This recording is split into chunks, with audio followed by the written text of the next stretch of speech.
Please Ramana గారు.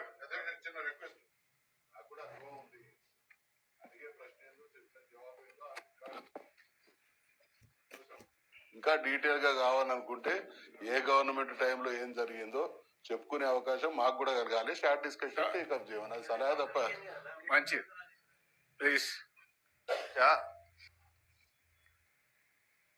మొత్తం ప్రపంచం అంతా కూడా పర్యాటక రంగం కావాలనేది, అందులో టూరిజం డెవలప్మెంట్ అనేది తెలంగాణ కావాలనేది ప్రధానంగా కోరుకుంటున్నాం. అధ్యక్ష అందరం కూడా గత ప్రభుత్వం ఏం చేసినామో ఇప్పుడు ఏం జరుగుతుందో అది తెలియదు కాదు. యాదగిరిగుట్ట లక్ష్మీనరసింహ స్వామి గురించి తమరికన్నా ఎక్కువ చేసిన వాళ్ళు ఎవరు లేవు ఇక్కడ. కనుక మంత్రి గారు చెప్పిన దాంట్లో మేము కోరేటువంటి దశ, వారు ఇప్పుడు చెప్పినటువంటిది బృహత్ ప్రణాళికకు రూపకల్పన చేసినామని చెప్పాలి. మనస్ఫూర్తిగా స్వాగతిస్తున్న అధ్యక్ష. నేను కోరేటువంటి కూడా అదే, అక్కడ ఉండేటువంటి ఆ జిల్లా ఉమ్మడి జిల్లాలో ఉండేటువంటి మా మంత్రులను మమ్మల్ని పిలిచి మాట్లాడి దాన్ని పూర్తి స్థాయి తీసుకోవాలనేది, దానికి ఒక టైం బాండ్ ప్రోగ్రామ్ పెట్టుకుంటే బాగుంటుంది అనేది. ఇంకోటి బాసరకెళ్ళి భద్రాచలం పెద్దలు మంత్రి గారు తీసుకున్నటువంటి దానికి వయా కొండఘాట్ ద్వారా తీసుకోవాలని చెప్పని కూడా వారిని కోరుతున్నాం అధ్యక్ష. ఇంకొకటి అధ్యక్ష, ఇందులో చెప్పిన దాంట్లో టెంపుల్ సంబంధించినటువంటి జీవో ఇచ్చిండ్రు ఎన్నిక సంవత్సరాన్ని. నేను అధ్యక్ష 30 ఏళ్ళుగా ఎమ్మెల్యేగా, ఎంపీగా, మంత్రిగా అన్ని పైసా అనుభవం నాకు ఉంది. 94లో నేను కొత్తగా ఎమ్మెల్యే అయిన అధ్యక్ష జగిత్యాల మహిళా డిగ్రీ కళాశాల జీవో ఇచ్చింది సార్ అధ్యక్ష. అలాంటి ప్రభుత్వం నేను తప్పుగా భావించలే. బాధ్యత గల ఎమ్మెల్యేగా నేను దాన్ని అమలు చేయించుకునే వాళ్ళ. దాని సమయం కార్పస్ ఫండ్ కట్టింది, నేను ఎగ్జామ్షన్ ఇప్పించుకున్నా, కాలేజ్ నిర్మాణం చేయించుకున్నా.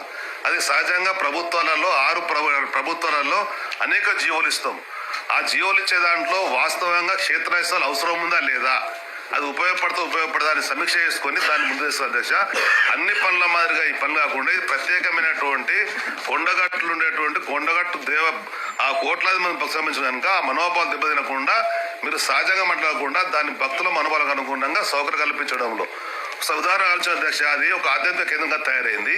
దానికి తోడుగా అధ్యక్ష సంతానం కానటువంటి వాళ్ళు ఆ దేవుని మొక్కి సంతానమేనని చెప్పిన దేవుని పెట్టుకునేటువంటి కేంద్రం అధ్యక్ష అది.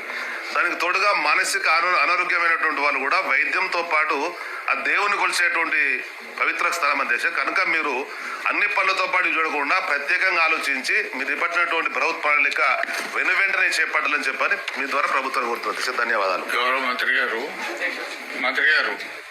మీరు పెద్ద ఎత్తున యాక్షన్ ప్లాన్ తయారు చేస్తున్నారు కాబట్టి ఆ సందర్భంలో ఆ జిల్లాలకు సంబంధించినటువంటి ప్రజాప్రతినిధులు, ఆ ప్రాంతానికి ఉన్నటువంటి ప్రజాప్రతినిధులతో ఎట్లా ఒక సమావేశం పెట్టి మీరు చేసే కార్యక్రమాలు, వాళ్ళ సలహాలు, సూచనలు కూడా తీసుకోండి. తప్పకుండా అధ్యక్ష. మాస్టర్ ప్లాన్ ను ఫైనలైజ్ చేసిన తర్వాత వాళ్ళందరినీ కూడా కూర్చోబెట్టి వాళ్ళ దృష్టికి తీసుకెళ్లిన తర్వాత క్వశ్చన్ నెంబర్ 4419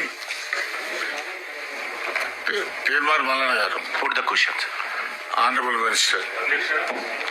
ఏ ప్రశ్నకు సమాధానం జిల్లా వారి వివరాలను అనుబంధ రూపంలో సభా సమక్షంలో ఉంచడం జరిగింది.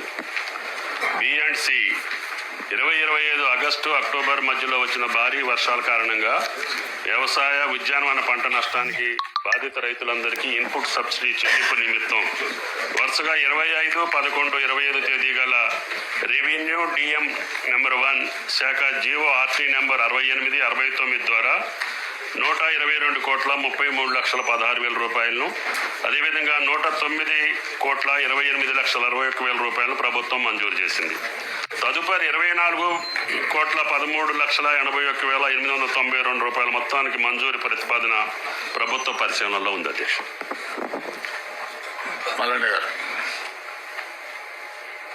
Thank you sir. సార్, ఇక్కడ మంత్రి గారు చెప్పినటువంటి వివరాలు చూస్తే అధ్యక్ష, సో 3 దఫాలుగా ఇక్కడ అకాల వర్షాల కారణంగా పంట నష్టం జరిగినట్టుగా ప్రభుత్వం సమాధానం చెప్తుంది సార్. దీంట్లో ఈ పంట నష్టం వివరాలకు సంబంధించినటువంటి అంశం చూస్తే సార్ సూచనలు కూడా తీసుకోండి. తప్పకుండా అధ్యక్ష. మాస్టర్